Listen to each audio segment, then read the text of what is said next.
Kwanza, kwa ajili ya kuokoa muda, niazime protocol ya viongozi ambao wamewasilishwa hapa na msemaji wa Jeshi la Polisi Tanzania, Naibu Kamishna wa Polisi David Misime, ili tuweze kuhifadhi muda.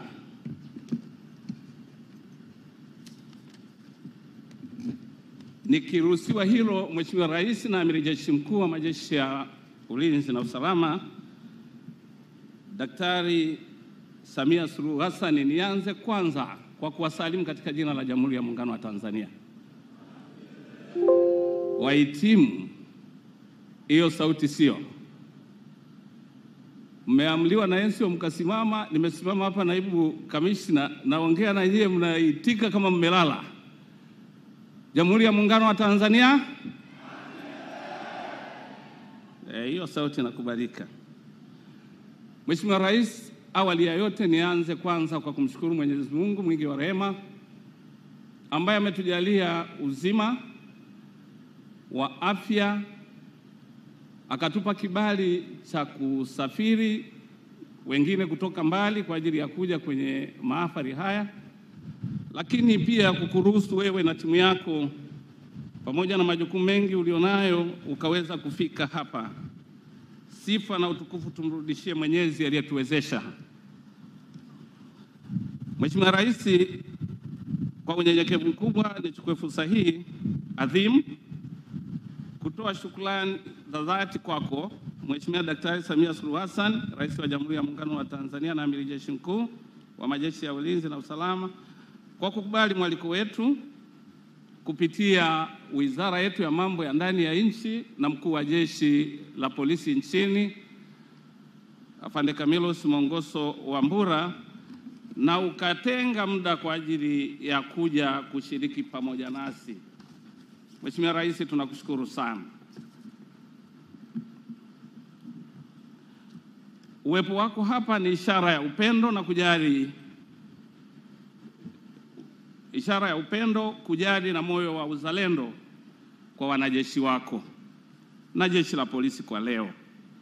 Aidha, kwa niaba ya wanajumuiya wa Chuo cha Taaluma ya Polisi Dar es Salaam, tunawiwa kumshukuru Mheshimiwa Innocent Ruga Bashungwa, mbunge, waziri wetu wa mambo ya ndani ya nchi, kwa namna ambavyo anaendelea kushirikiana na mkuu wa Jeshi la Polisi nchini IGP Afande Camillus Mongoso Wambura.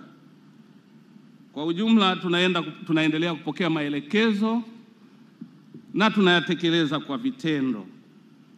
Ushirikiano wa viongozi hawa ni mfano wa kuigwa kwa ngazi zote, ili tusiwe na madaraja yanayokatika, tuwe na madaraja yaliyoungana ili kuendelea kusukuma gurudumu letu la maendeleo mbele.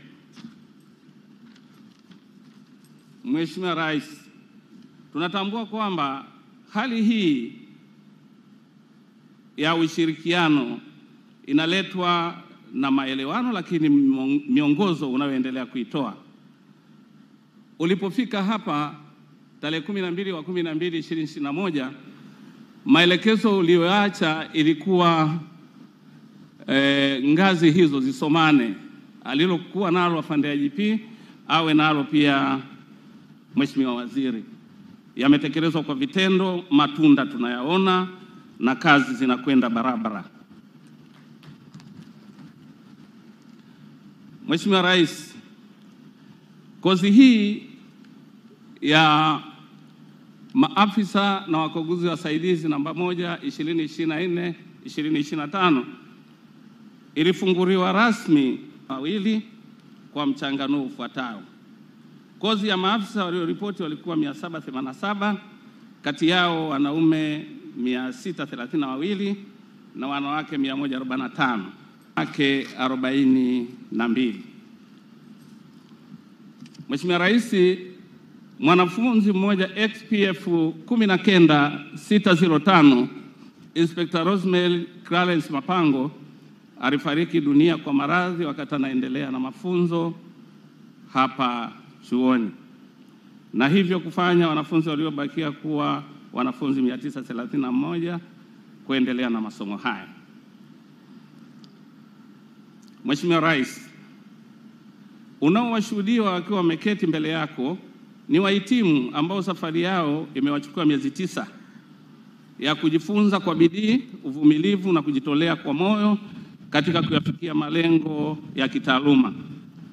Aidha, wahitimu ni matunda ya uwekezaji wa sera bora ya serikali ya awamu ya 6 unayoiongoza, ambapo wewe na wasaidizi wako mnawekeza katika mafunzo ili kuwajengea maaskari wetu uwezo wa kutenda kwa ufanisi wanapotoa huduma za ulinzi na usalama kwa Watanzania. Mheshimiwa Rais, uwepo wa wahitimu hawa hapa chuoni umetokana na kuteuliwa toka vituo vyao vya kazi kwa sababu ya vigezo mbalimbali vya kuwapima, vikiwepo elimu inayohusisha taaluma mbalimbali walizonazo, huku wengine wakihudhuria mafunzo kwa kigezo cha utumishi wa muda mrefu jeshini na kutenda kwa ufanisi. Mheshimiwa Rais, kama nilivyotoka kufafanua kuhusu vigezo vya wahitimu kuhudhuria mafunzo haya, kozi hii ilihusisha wahitimu waliokuwa na elimu tofauti kama ifuatavyo. Shahada ya pili uzamili wako 119 sawa na 15.2. Shahada ya kwanza wako 524 sawa na 67.1. Stashahada ya juu wako 22 sawa na 2.8. Stashahada wako 12 sawa na 1.3. Astashahada wako 16 sawa na 2.05. Kidato cha 6 wako 60 sawa na 7.6. Kidato cha 4 wako 7 na darasa la 7 yuko mmoja.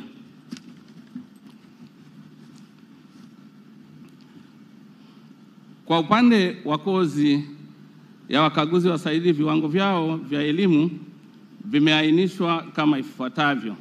Shahada ya kwanza wako 16 sawa na 9.3.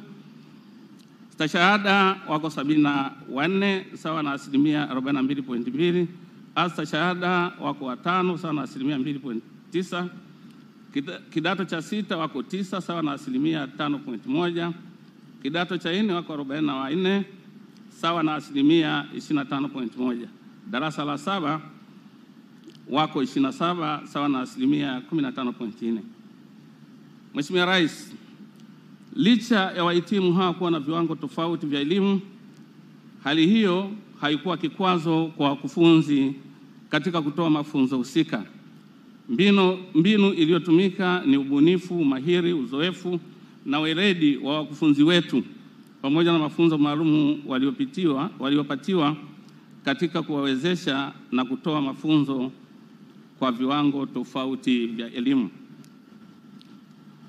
Mheshimiwa Rais, tunakushukuru kwa tendo la kuendelea kujali hasa katika eneo la upandishwaji vyeo kwa askari wetu hawa. Huko nyuma tulikotoka, kila mtu anafahamu fursa kama hizi za kupata maafisa kwa mkupuo na wakaguzi wasaidizi 954 kwa wakati mmoja ilikuwa ni kitu cha historia, hakikuwepo. Lakini chini ya uongozi wako na kuwekeza katika kuwaendeleza askari kupitia mafunzo, hukusita kuruhusu na kutenga bajeti kwa ajili ya upandishaji wa vyeo hivi. Mheshimiwa Rais, ninakushukuru sana kwa niaba ya Mkuu wa Jeshi la Polisi Tanzania, na ninaomba tumpashie. Pasha panda. Nidhamu, haki, weledi na uadilifu msingi wa mafanikio yetu. Asanteni sana. Mheshimiwa Rais, tunakushukuru sana kwa tendo la kuendelea kuwa karibu na kuliwezesha jeshi letu kuyafikia malengo yaliyowekwa.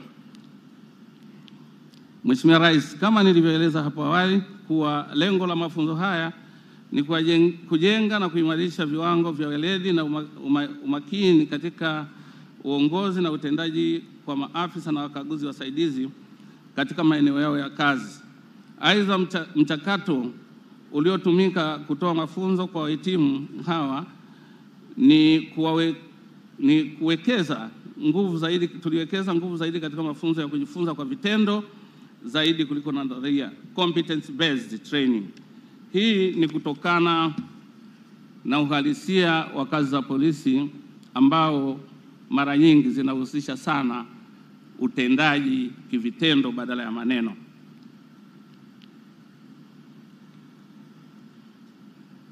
Mafunzo darasani.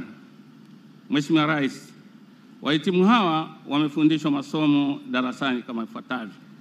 Wamefundishwa uongozi na usimamizi wa polisi, policy leadership and management, utawala wa polisi, police administration, sheria ya ushahidi, law of evidence, sheria ya mwenendo wa makosa ya jinai, criminal procedure, sheria ya jinai, criminal law, studies za upelelezi wa jinai, criminal investigation skills, haki za binadamu na upolisi, human rights and policing, studies za mawasiliano ya polisi, police communication skills, studies za kazi za jamii, social work skills,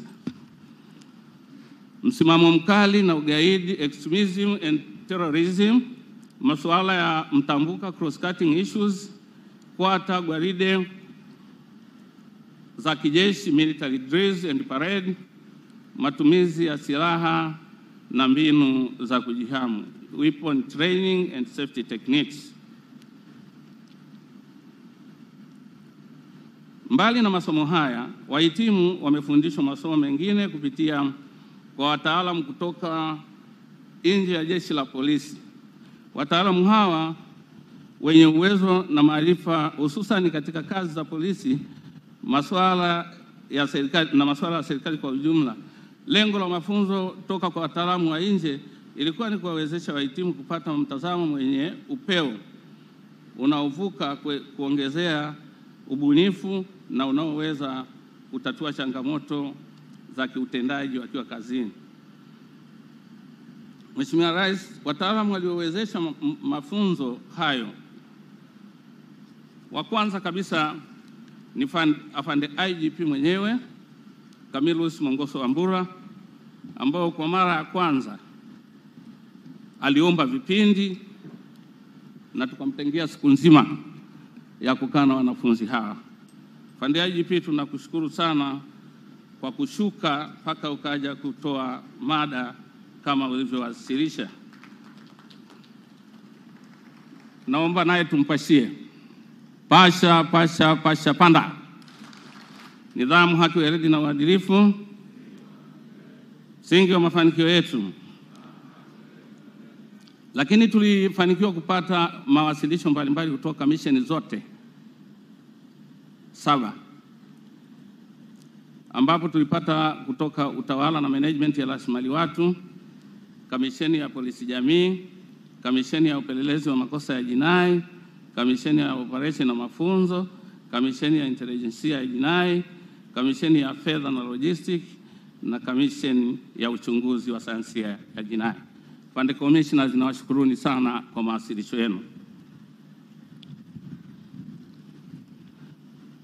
Kwa upande wa wadau wa nje, wataalamu waliofika chuoni na kutoa elimu au mada wakati wa mafunzo ni pamoja na Tume ya Maadili ya Viongozi wa Umma, walifika wakafanya wasilisho, Tume ya Haki za Binadamu na Utawala Bora, Mamlaka ya Udhibiti wa Mawasiliano Tanzania TCRA, Chuo cha Diplomasia Masuala ya Itifaki, Chuo cha Taifa cha Utalii, Baraza la Taifa la Usimamizi wa Mazingira NEMKI, Wildlife, Chuo cha Taifa cha Utalii, BRELA, Mamlaka ya Ushindani Fair Competition Commission, TPDC, Ofisi ya Mkemia Mkuu wa Serikali. Tunakushukuru sana kwa kazi iliyokuja kufanya pamoja na hawa niliyowataja.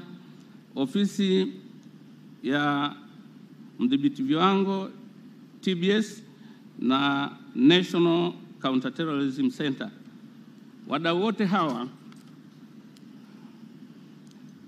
walikuja wakafundisha na hivyo kuwaongezea uwezo wahitimu wetu wa leo. Asanteni sana taasisi zote ambazo mlishirikiana na Jeshi la Polisi kuja kutoa mada hizo. Mafunzo kwa vitendo. Mheshimiwa Rais, mbali na masomo ya darasani, wahitimu wamefundishwa mafunzo kwa njia ya vitendo na mafunzo ya mazoezi ya kioperesheni Fieldcraft Exercises FTX, ambayo ilihusisha kutengeneza tukio la kihalifu simulations na jinsi Jeshi la Polisi linavyoweza kuratibu na kukabiliana na tukio hilo kwa kushirikiana na wadau wa masuala ya ulinzi na usalama bila kuleta madhara kwa wahalifu makubwa na kwa wananchi wanaozunguka maeneo hayo ya tukio. Lengo ilikuwa ni kuwajengea uwezo wahitimu namna ya kupambana na changamoto za kiutendaji watakapofika katika vituo vipya vya kazi.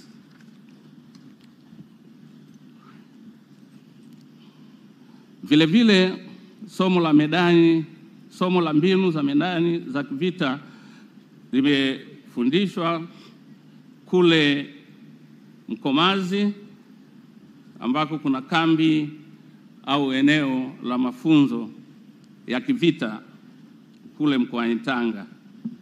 Nayo yalifanyika kwa ufanisi na tunaendelea kushukuru namna ambavyo afande IGP ulitenga bajeti ya kuwezesha mafunzo hayo yafanyike, na kwa kweli yalifanyika kwa ufanisi mkubwa, ambapo mwisho wa mafunzo hayo tulipiga range na tukihusisha silaha kubwa za kati na zile ndogo. Kwa upande wa chuo, mimi binafsi pamoja na timu yangu ya wakufunzi tunaamini kwamba mafunzo tuliyowapa wahitimu hawa yataendelea kuwaongezea nidhamu, uwajibikaji na ufanisi, lakini mshikamano miongoni mwao sambamba na kuimarika kwa uongozi na mawasiliano katika ngazi zote za utumishi.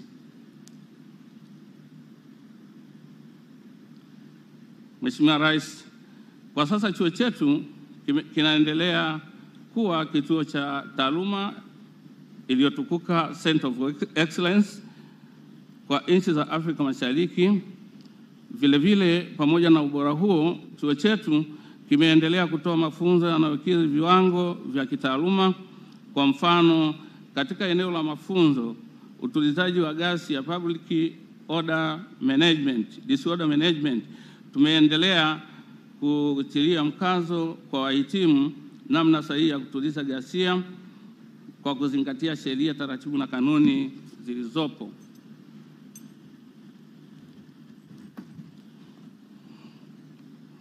Tunafahamu kuwa Mheshimiwa Rais, mwaka huu mwezi Oktoba tutakuwa na kazi muhimu ya uchaguzi wa Mheshimiwa Rais wa serikali ya Muungano wa Tanzania kule Zanzibar, serikali ya mapinduzi, madiwani, lakini pia wabunge, madiwani na masheha.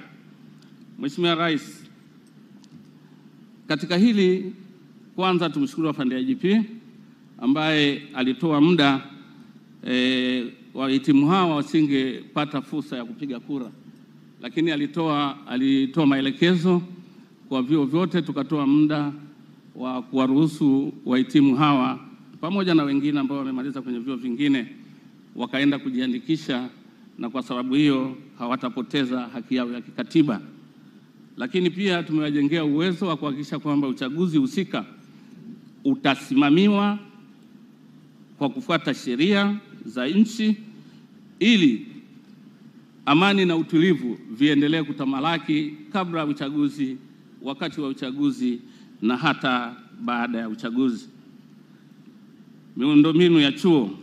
Mheshimiwa Rais, chuo kinaendelea kukupongeza kwa kuwa kiongozi shupavu ambayo umekuwa ukionyesha dhamira ya kweli ya kuona miundombinu na maendeleo ya chuo yanakuwa katika viwango bora kwa ajili ya kuleta mabadiliko katika eneo la ujifunzaji.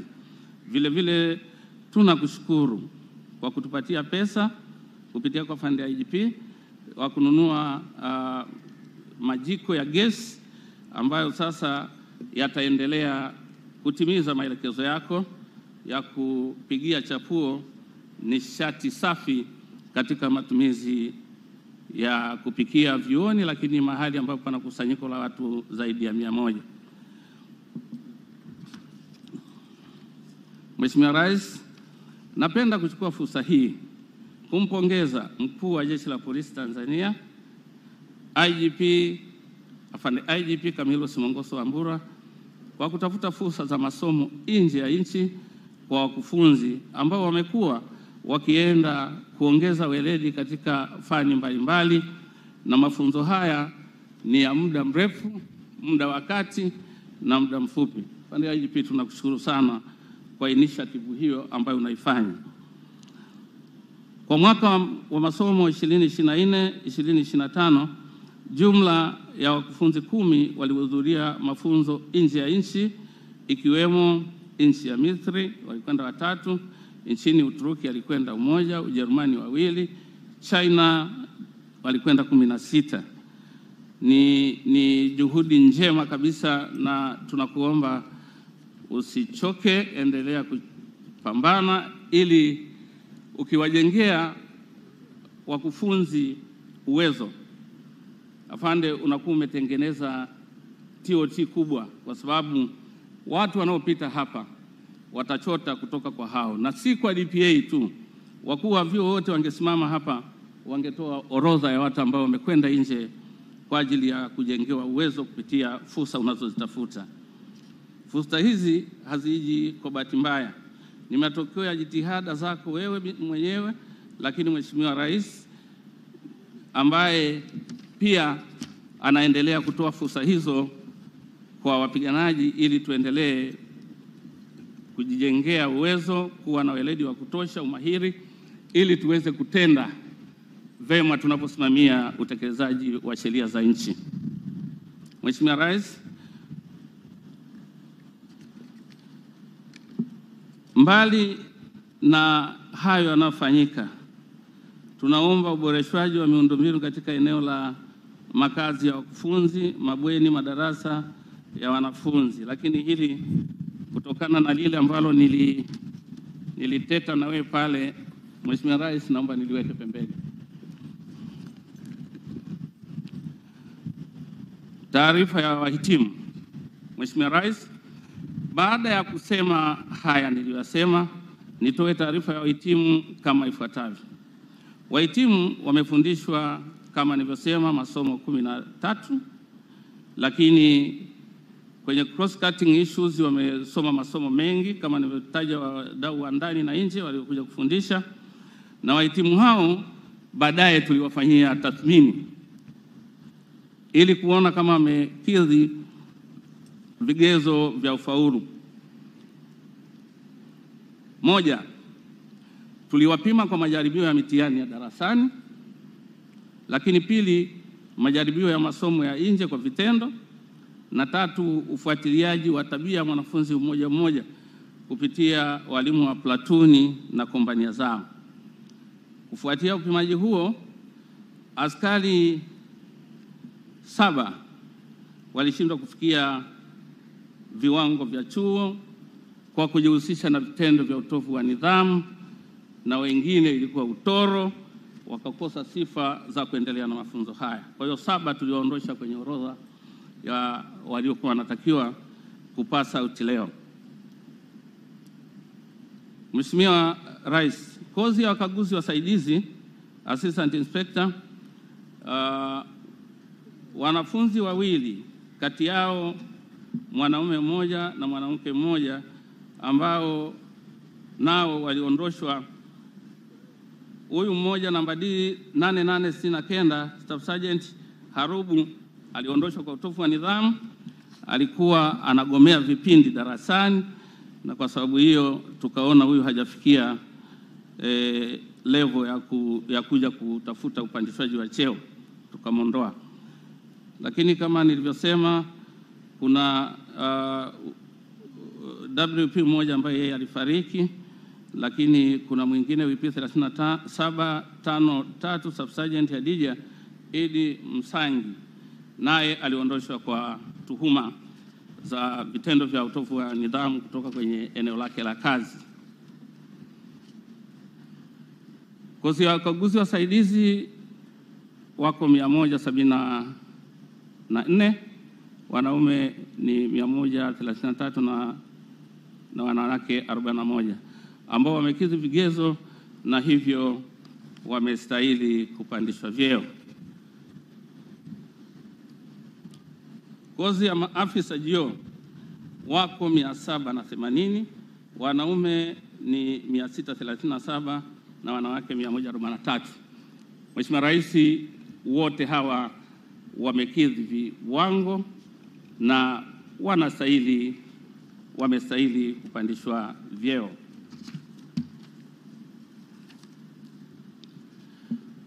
Mheshimiwa Rais, kulingana na mitaala ya mafunzo, mwanafunzi anatakiwa kufanya mitihani ili aweze kufaulu, na maksi zake zimegawanywa katika majaribio testi ni maksi 2 yenye alama ni testi 2 yenye alama 20, kazi za makundi zenye alama 15, ushiriki wao kwenye vipindi alama 5, mtihani wa mwisho alama 60 na kufanya jumla ya maksi 100.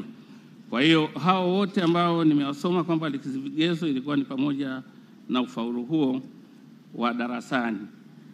Mheshimiwa Rais, baada ya kuyasema haya kwa heshima na taadhima, naomba nirudie tena kukushukuru kwa kuja kutufungia mafunzo yetu, na sasa bila kupoteza muda nichukue fursa hii kumkaribisha Afande IGP Camillus Mongoso Wambura ili aweze kuja kutoa hotuba yake.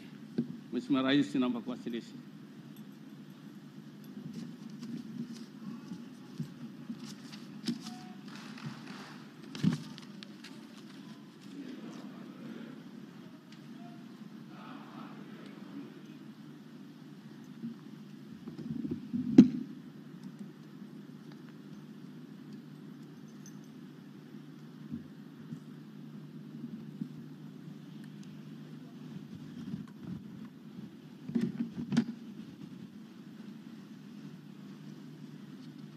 Mheshimiwa Dr.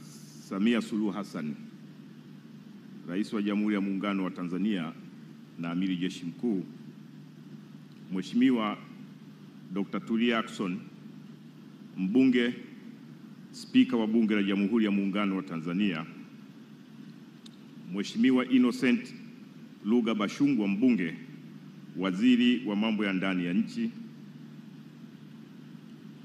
Naibu Kamishna wa Polisi Daktari Lazaro Mambosasa, Commandant wa Chuo cha Taaluma ya Polisi Dar es Salaam, Mheshimiwa Vita Rashidi Kawawa, Mwenyekiti wa Kamati ya Kudumu ya Bunge, Mambo ya Nje, Ulinzi na Usalama,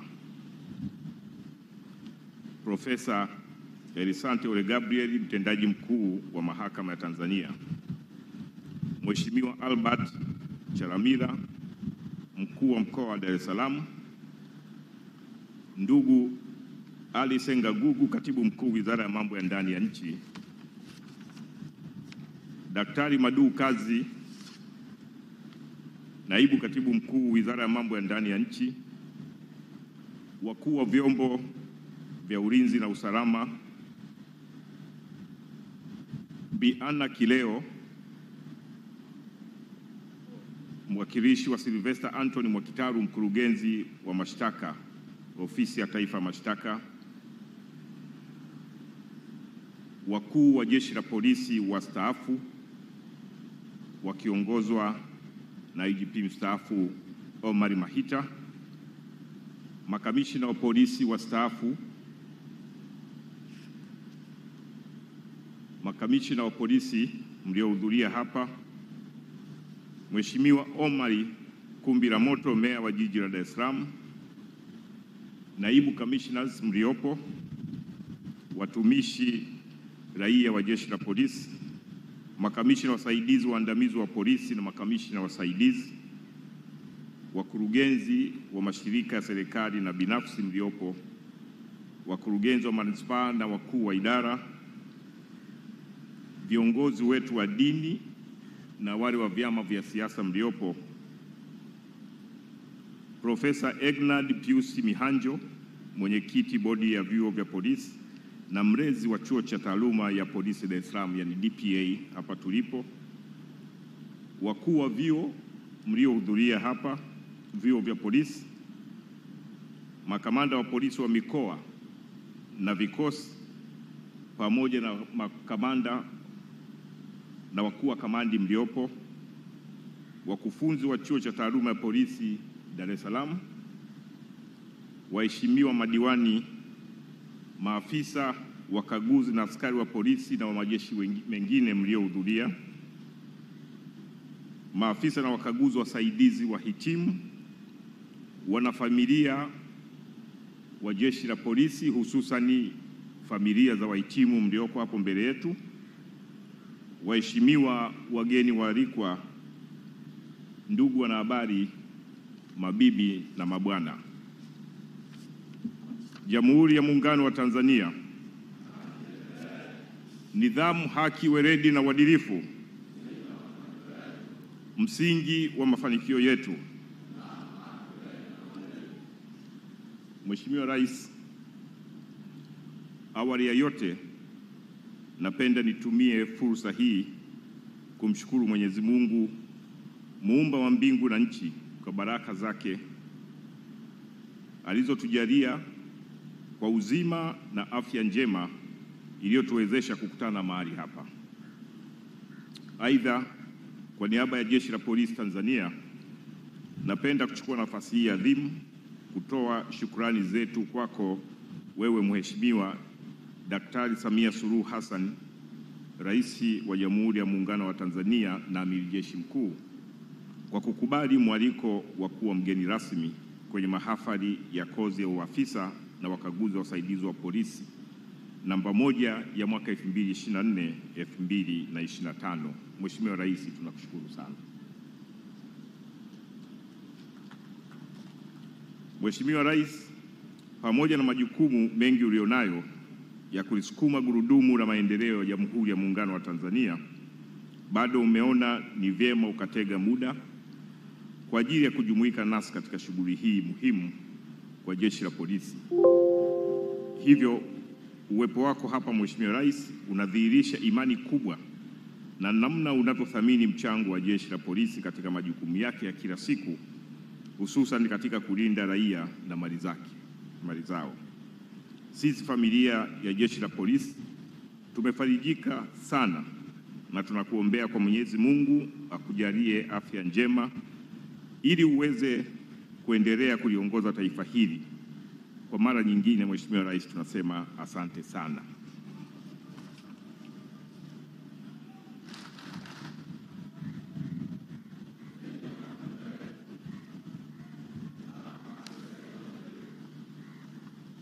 Mheshimiwa Rais, naomba niungane na taarifa iliyotolewa hivi punde na Naibu Kamishna wa Polisi Daktari Lazaro Mambosasa, Commandant wa Chuo cha Taaluma ya Polisi Dar es Salaam DPA, ambayo imeeleza masuala mbalimbali ya uendeshaji wa mafunzo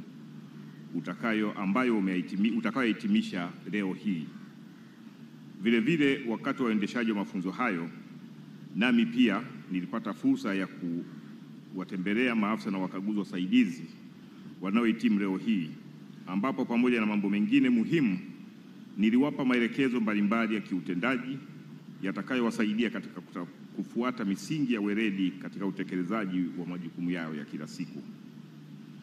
Kadhalika, nilitumia timu ya maafisa mbalimbali, waandamizi na wataalamu kutoka makao makuu ya Jeshi la Polisi, ambao nao walitoa elimu kuhusu masuala mbalimbali mtambuka ya kiutendaji ndani ya Jeshi la Polisi. Mheshimiwa Rais, nami napenda niwakumbushe maafisa na wakaguzi wahitimu maneno mafupi ya hekima kutoka kwa hayati Rais mstaafu wa Afrika Kusini Nelson Mandela, aliyewahi kusema, na nukuu, "Education is the most powerful weapon which you can use to change the world, ambayo kwa tafsiri ya Kiswahili kisicho rasmi yanamaanisha kuwa elimu ni silaha yenye nguvu kubwa ambayo unaweza kuitumia kubadili dunia. Hivyo nawasihi kuwa elimu na maarifa yote mliyopata hapa chuoni ni muhimu sana mkaitumie vema kama silaha ya kubadilisha maisha yenu ya kiutendaji, lakini pia ya elimu hizi ziwasaidie pia na wengine ambao mnawaongoza na mtakwenda kuwaongoza katika kuwabadilisha kifikra na kiutendaji pia. Ni imani ya Jeshi la Polisi kuwa wahitimu walioko mbele yako wanauelewa mpana wa masuala mtambuka ya kiutendaji yatakayowasaidia katika utoaji wa huduma bora za kiusalama kwa wananchi kwenye himaya au kamandi watakazopangiwa. Mheshimiwa Rais, jukumu langu leo ni kuweza kutoa maneno ya utangulizi kama mkuu wa Jeshi la Polisi, ili baadaye niweze kumkaribisha Mheshimiwa Waziri wa Mambo ya Ndani ya Nchi ambaye atatoa neno na pia kukaribisha wewe. Lakini kabla sijafanya hivyo, naomba kukushukuru wewe binafsi na serikali yako kwa ujumla kwa namna unavyoliwezesha na kuliboresha jeshi letu la polisi, ambapo umelijengea uwezo mkubwa wa kiutendaji katika kutoa huduma za kiusalama kwa wananchi wetu. Mheshimiwa Rais, katika kipindi cha miaka minne ya uongozi wako, sisi sote ni mashuhuda kuwa umetoa fedha nyingi na vibali vya kuwapandisha vyeo maafisa, wakaguzi na askari wengi zaidi kuliko vipindi vyote vilivyopita. Ukiwatazama wengi wetu hapa, utawaona jinsi walivyopendeza, kuangalia walio kushoto kwangu, walio mbele yangu, na wengi uliowaona wakiwa pale uwanjani, na hata unaowaona maeneo mbalimbali unapokuwa kwenye shughuli zako. Hali hii imeongeza ari na morali ya kiutendaji kazini, kwani kupandishwa cheo kuna heshima kubwa na faida nyingi kwa mtumishi wa Jeshi la Polisi. Katika hili, Mheshimiwa Rais, tunakushukuru sana.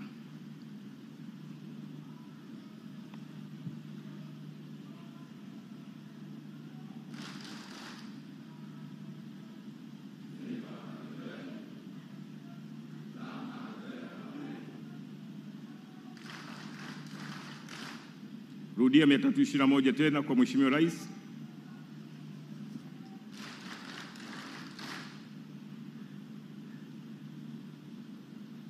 Mheshimiwa Rais, pamoja na utoaji vibali vya upandishwaji vyeo, serikali yako imeendelea kutoa vibali vya ajira mbadala na askari wapya. Vibali hivyo vimesaidia kwa kiwango kikubwa kuziba ombwe la upungufu wa askari katika kamandi mbalimbali za polisi, ombwe hilo ambalo limedumu kwa muda mrefu sana. Hivi sasa tunao askari wa kutosha kuweza kusaidia katika utekelezaji wa majukumu ya msingi ya Jeshi la Polisi. Mheshimiwa Rais, naomba kwa ridhaa yako nikusimulie hadithi yako nzuri katika suala la usalama, lakini ambalo linatokana na haya ambayo nimeyataja hapa. Mheshimiwa Rais, ulipoingia madarakani mwaka 2021 kulikuwa na matukio mengi sana ya kihalifu. Swala la usalama halikuwa zuri kama hili tunaloongelea leo. Mheshimiwa Rais, utakumbuka mwaka 1994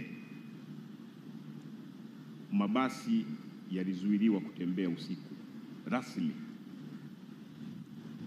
na sababu kubwa ya kuzuia mabasi kutembea usiku ilikuwa ni ujambazi, highway robbery, unyang'anyi kwenye njia kuu.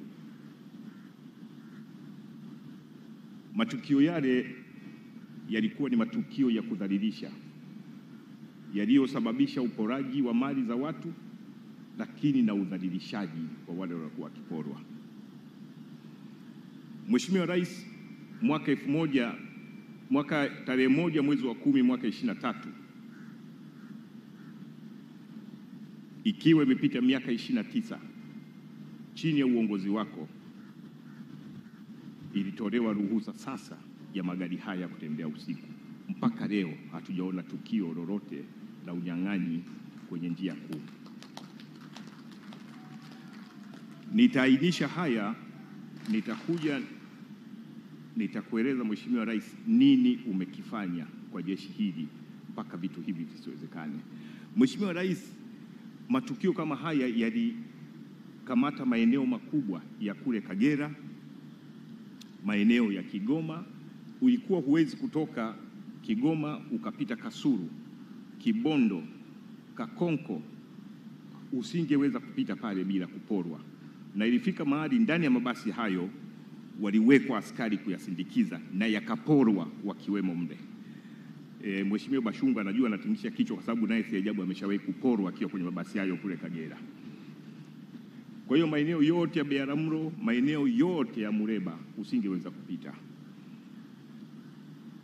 Maeneo ya Arusha, Singida, Sekenke usingeweza kupita, unawekewa mawe, unaporwa kwanza ndio unaendelea na safari yako. Maeneo mengi tatizo hili lilikuwepo, lakini chini ya uongozi wako ndani ya miaka 29, tarehe 1 mwezi wa 10 serikali yako uliruhusu mabasi yaanze kutembea usiku. Na ninakumbuka jambo hili jinsi ambavyo lilikuwa linashughulikiwa na Mheshimiwa Spika, na ninakutaarifu Mheshimiwa Rais, mpaka leo hakuna tukio lolote la uporaji kwenye barabara kuu limetokea tangu tarehe 1 mwezi wa 10 mpaka leo. Mheshimiwa Rais, ulipoingia madarakani, naongea mambo ya kiusalama, ulipoingia madarakani kulikuwa na migogoro mikubwa ya ardhi na mapigano makubwa kati ya wafugaji na wakulima. Utakumbuka Mheshimiwa Rais, ukiwa ziarani kule Lindi, taarifa zilikuwa mbaya sana. Mapigano haya yalisababisha uharibifu mkubwa wa mali ikiwemo kuchomwa nyumba, lakini yalisababisha mauaji. Yalisababisha uharibifu na mauaji mbalimbali ya watoto na vikongwe. Jambo hili umelishughulikia kwa kiwango cha hali ya juu sana. Na tuna mwaka wa pili hatuna matukio makubwa kiasi hicho. Migogoro na migongano midogo sana ya mtu mmoja na mmoja inaweza ikatokea, lakini sio kwa kiasi kile. Maeneo ya Ruvuma, Lindi, Morogoro yalikuwa ni maeneo ambayo migogoro hii ilikuwa ni mikubwa sana. Lakini Mheshimiwa Rais, nikukumbushe na naomba niwakumbushe wananchi wa Tanzania, ulipoingia madarakani kulikuwa na wimbi kubwa la watu waliitwa panyarodi, na vilikuwa ni vikundi vya vijana ambao walitishia usalama wa nchi kwa kiwango cha hali ya juu sana. Vijana hawa walipora, walijeruhi na waliua. Lakini leo hii terminology hii haipo kwenye masikio ya watu. Wananchi walioishi maeneo ya Pugu, Mbondore, Kimara, Kawe, Buguruni wanayafahamu haya. Ni maneno, amini, ni uhalifu ambao ulitesa watu sana. Nini kimefanyika Mheshimiwa Rais? Nitasema muda si mrefu. Lakini Mheshimiwa Rais, wakati unaingia madarakani kulikuwa na matukio makubwa mengi ya uvunjaji wa nyumba usiku. Watu hawa kule hapa Dar es Salaam waliitwa 10 ndani 10 nje, lakini maeneo ya kule Arusha waliitwa kanyaga twende. Walikuwa ni wahalifu maarufu sana, lakini wengine waliitwa kiboko msheni. Mradi tu ilikuwa ni vurugu za hapa na pale. Lakini Mheshimiwa Rais, utakumbuka wakati unaingia madarakani kulikuwa na uhalifu mkubwa, uvamizi kwenye maduka maeneo mengi ya jiji la Dar es Salaam, Mwanza na maeneo mengine. Uhalifu huu ulikuwa mkubwa, lakini kulikuwa na matukio mengi ya vijana waliokuwa wakiendesha pikipiki na kuwapora watu wakitoka benki ama wakienda benki. Waliwapiga risasi na walifariki. Wengi walijeruhiwa, wengine walipoteza mali zao. hizi ni hadithi ambazo ninakwenda kuhitimisha kwa kukuambia hali halisi, nini umefanya na sisi tuna shukrani gani kwako. Lakini pia Watanzania wanapaswa wakumbuke nini na wanapaswa kushukuru nini kwako. Mheshimiwa Rais, wakati unaingia kulikuwa na matukio mengi ya unyang'anyi kwenye vituo vya mafuta, kuanzia Geita, Mwanza, Singida, Shinyanga, Mara, Dodoma, Iringa. Ilikuwa ikifika jioni, usiku ni uvamizi vituo vya mafuta na uporaji mkubwa sana.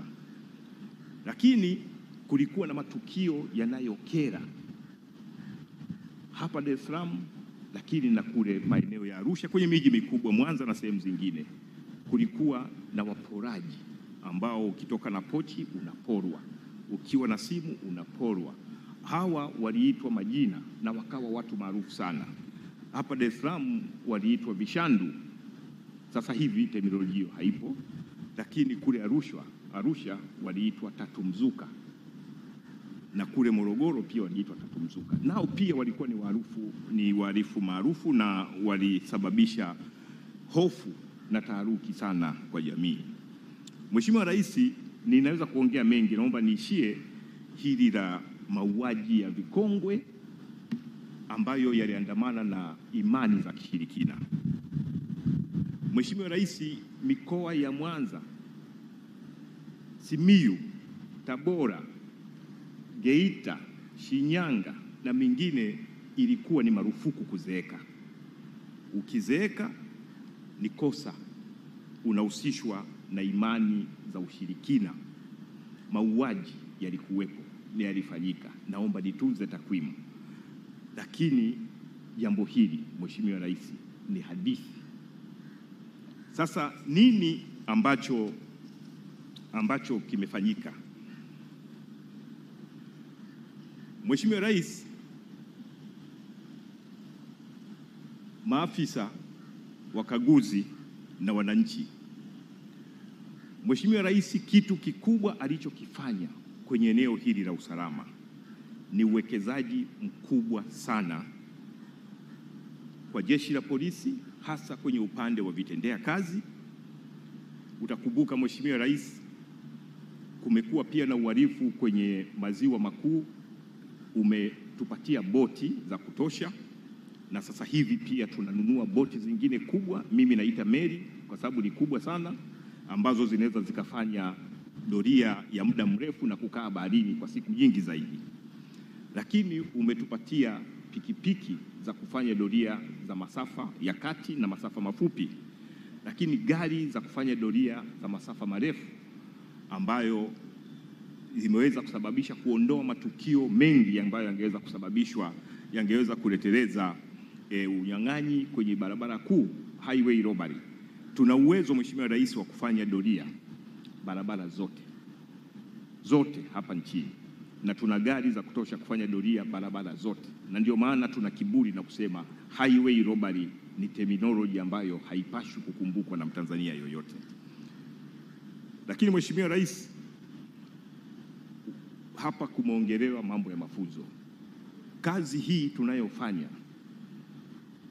ni profession, sio kila mtu anaweza kufanya kazi hii, lakini ili kazi hii ifanyike vizuri na profession hii iwe na heshima, ni lazima kuwe na mafunzo mazuri.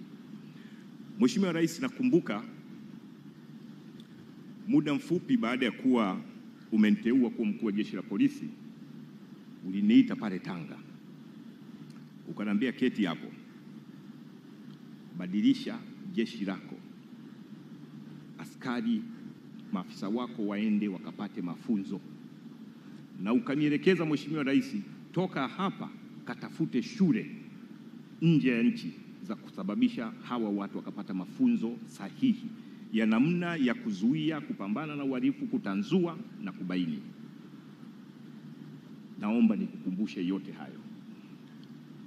Kazi hiyo Mheshimiwa Rais nimeitekeleza vizuri, na sehemu ndogo ya kazi hiyo ndio hii anayoielezea Deputy Commissioner Mambosasa, na mafunzo haya tunayapata vizuri zaidi ndani na nje ya nchi.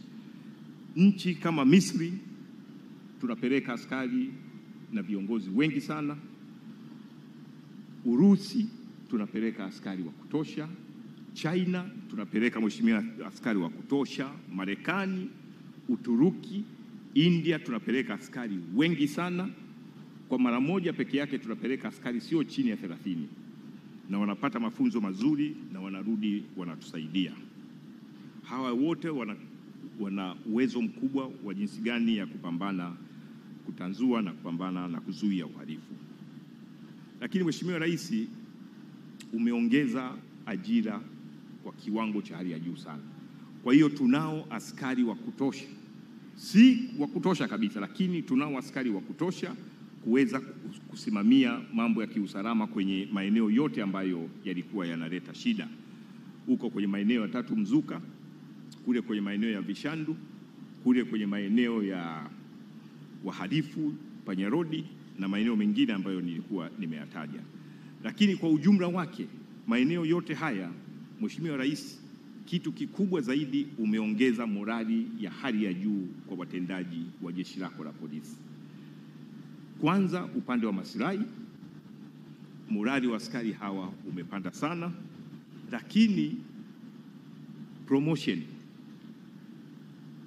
upandaji wa vyeo umewafanya askari, maafisa na wakaguzi kuwa na morali wa hali ya juu na hivyo kujituma zaidi katika kutenda kazi. Lakini vitendea kazi peke yake vinawafanya pia wanajisikia fahari na wanaweza kutenda kazi kubwa na nyingi kwa urahisi na kwa muda mfupi. Lakini Mheshimiwa Rais, umeendelea kusimamia na kutoa fedha kwa ajili ya ujenzi wa ofisi, ujenzi wa nyumba za makazi, ujenzi wa vituo vya polisi. Tunajenga nyumba nyingi sana, tunajenga pale Dodoma, tunajenga kila mahali. Lakini kikubwa kuliko yote Mheshimiwa Rais ni ujenzi wa chuo cha polisi, ile shule ya polisi ya Moshi, ambapo sasa inaondolewa shule ya Mkoroni na sasa inajengwa shule mpya ya kisasa. Na kushukuru sana Mheshimiwa, tumeendelea kupokea fedha, ujenzi unakimbia kwa nguvu kubwa, na sasa tumefikia hatua kubwa zaidi, na nyumba hizo kubwa nzuri za kisasa za magorofa, tofauti kabisa na kile chuo ambacho tulikirithi kutoka kwa Mkoroni. Na muda si mrefu Mheshimiwa Rais, kwa ahadi yako na kwa kasi yako ya kutoa fedha, chuo kile chote kinakwenda kuwa kipya. Lakini Mheshimiwa Rais, kikubwa kuliko yote ni utashi wako. Umekuwa na utashi mkubwa sana wa kuona mabadiliko makubwa yanafanyika ndani ya jeshi la polisi. Unanuia kuona mabadiliko haya na unakwenda kutekeleza nia yako. Mheshimiwa Rais hausiti kwenye masuala ya msingi ya kuleta mabadiliko ndani ya jeshi la polisi. Mheshimiwa Rais hausiti kwenye masuala ya kufanya nchi hii ikaendelea kuwa salama. Ndio maana nimeona niorodheshe kwanza matukio yale ambayo ulikutana nayo wakati unaingia madarakani, lakini matukio hayo hayapo tena. Ndio maana nimekuambia naomba nikusimulie hadithi nzuri. Naomba Mheshimiwa Rais upokee hadithi hiyo. Wiki iliyopita baada ya kuwa tumealikwa na Mheshimiwa Daktari Tulia, Spika wa Jamhuri ya Muungano, tulisimuliwa mambo mengi uliyoyafanya mpaka niliogopa kwamba haya yanafanywa ndani ya miaka 4. Mambo haya nipaswa yafanye kwa kipindi labda cha miaka 50. Lakini leo nimekusimulia machache, mambo ya kiusalama, mambo yanayosababisha hayo mengine yakafanyika. Kwa hiyo ukiona usione vyaelea, vimeundwa. Mheshimiwa Rais, wewe ni muundaji, umetufanyia mambo makubwa jeshi la polisi. Tukishindwa kufanya kazi tutakuwa ni watovu wakubwa wa nidhamu kwako na kwa Watanzania.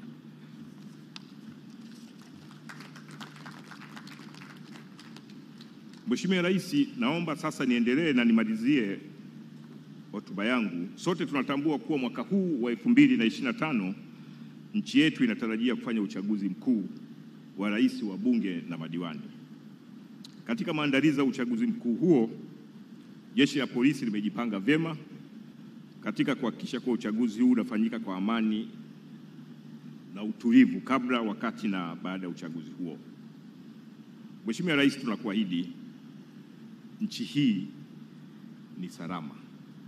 Nchi hii ina amani. Jeshi hili la polisi haliko tayari kumvumilia yeyote atakayeleta uvunjifu wa amani kwa sababu yoyote ile. Kwa hiyo sisi kama jeshi la polisi tuna wivu mkubwa na amani ya nchi yetu, na tutalinda amani, utulivu wa nchi hii kwa wivu mkubwa kipindi chote kabla, wakati na baada ya uchaguzi huu.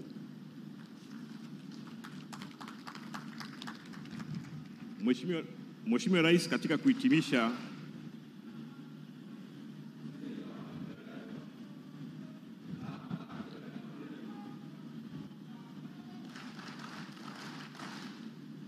kuhitimisha, salamu za Jeshi la Polisi, kwa mara nyingine tunakushukuru sana kwa kukubali mwaliko wetu wa kuwa mgeni rasmi katika hafla hii ya kufunga mafunzo ya uafisa na wakaguzi wasaidizi wa Jeshi la Polisi kozi namba 1 ya mwaka 2024-2025.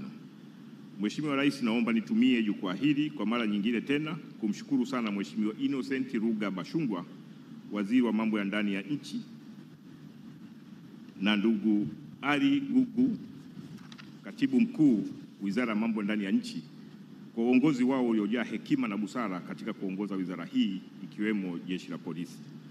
Ni ahadi yetu kwao kuendelea kushirikiana nao kwa kuwaunga mkono bega kwa bega katika kutanzua kero za kiusalama hapa nchini.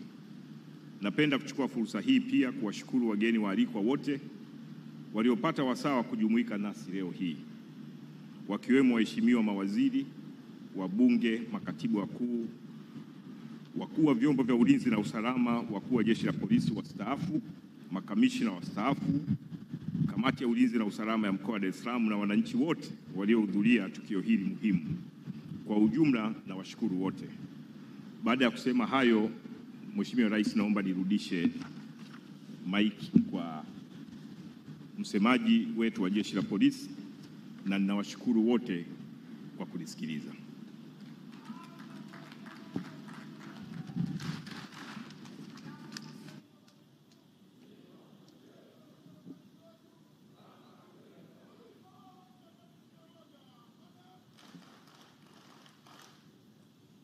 Asante sana, lakini haisikiki hiyo. Hebu tuirudie. Hizo hadithi sio za kutungwa, ni zile halisi kabisa. Haya, pasha pasha pasha pasha panda. Nidhamu, haki, weledi na uadilifu, msingi wa mafanikio yetu.